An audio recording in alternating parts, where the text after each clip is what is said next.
President Biden revealing to Americans just how empty his 2024 campaign will be.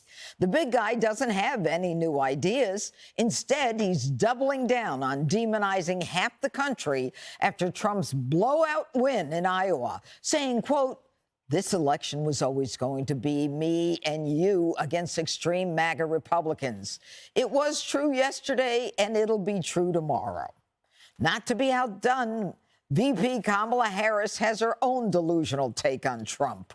Well, let me just tell you this. No matter who the Republican nominee is, we're winning. We're winning. You've seen the numbers, a lot. Do you think Donald Trump at this point is a foregone conclusion?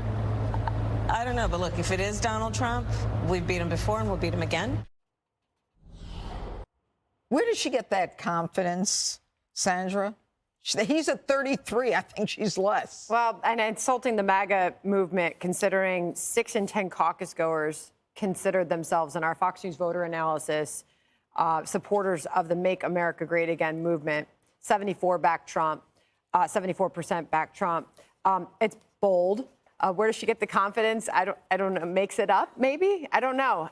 It's an interesting strategy. It's if you don't have the policy issues to tout, this is the route you take. And I think that's fair to say a lot of what we're going to see heading into November. Yeah. And Greg, isn't it true that it's all about division, creating a them versus us? Yeah, that's the game plan.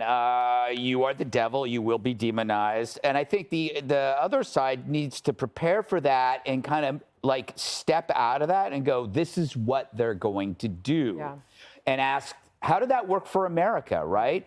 When you demonize half the country, we're not going to play that game. We're not going to do that. We actually want their votes.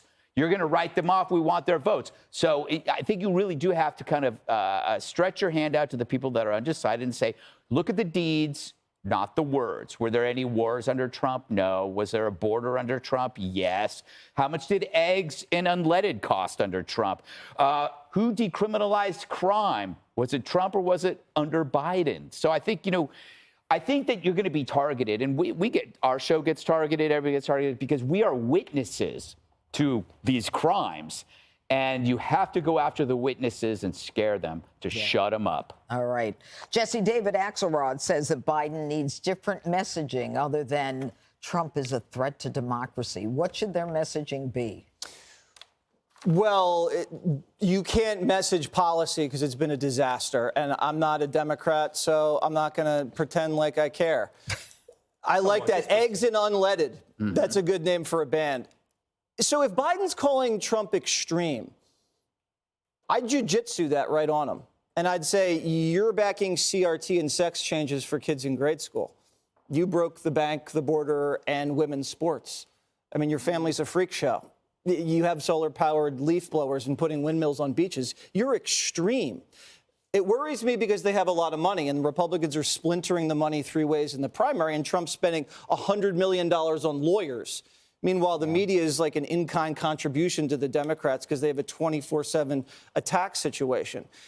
I just have never seen such an unpredictable election because you have the oldest, most unpopular sitting president who's just sitting back and prosecuting his rival while he's just laying back in an easy chair in Delaware. And then the media is colluding with the deep state to hatch this disinformation campaign and censorship campaign, and now just the baby boomer establishment in Washington, D.C. is basically like lighting everybody up in an orgy of tyranny and corruption and claiming they're trying to save democracy. Meanwhile, the rest of the country is just watching football and Netflix and complaining about the weather. This is like the weirdest election ever. It's true. Are you watching? No. I watched. What happened to your Eagles? I don't want to talk about it. Yeah, what happened to Jason Kelsey? Well, he retired. You'll have to see my one more thing. Okay. All right. Let's go back to you. Okay. So let's say Biden has all this money. Is it going to do him any good? He's at 33%. He's got a problem. Couple things. One, I like her confidence, but I don't. You got to have to add. You said it best after. You got to have policy prescriptions if you're going to have that confidence, and we'll see what happens. They did beat Trump once, and we'll see if they can do it again. But you can't do it again if you don't know if you don't focus on some of the basics. Every presidential campaign, depending on how voters feel at the beginning of summer, which is the proverbial Memorial Day, how expensive is gas on Memorial Day in 2024 will be a turning point for both campaigns. Two, before that, if the Biden campaign, if the Biden administration does not get serious about border security, does not lay out a plan to address this, and you're running out of time, you may have run out of time.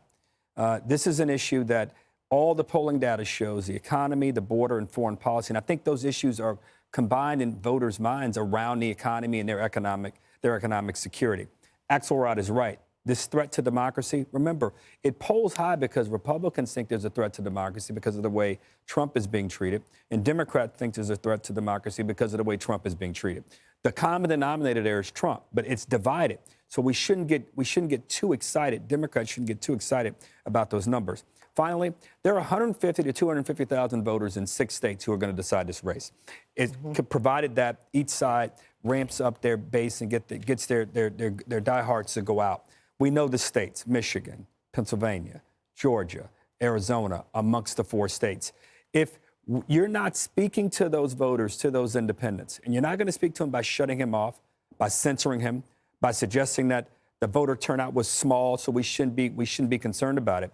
You got to have a better message. You got to have a better plan. You got to have a better vision for the future. Whomever does that will win. Whoever is in the business of censoring is not likely to win. That's Joe Biden. Admit it now. We beat him once. Okay. Hi, everyone. I'm Brian Kilmeade. I want you to do me a favor. I want you to click to subscribe to the Fox News YouTube page. This is the only way that I know for sure that you're not going to miss any great commentary, any great news bites, any great interviews coming your way on Fox. You can get it all here on YouTube. So subscribe right now.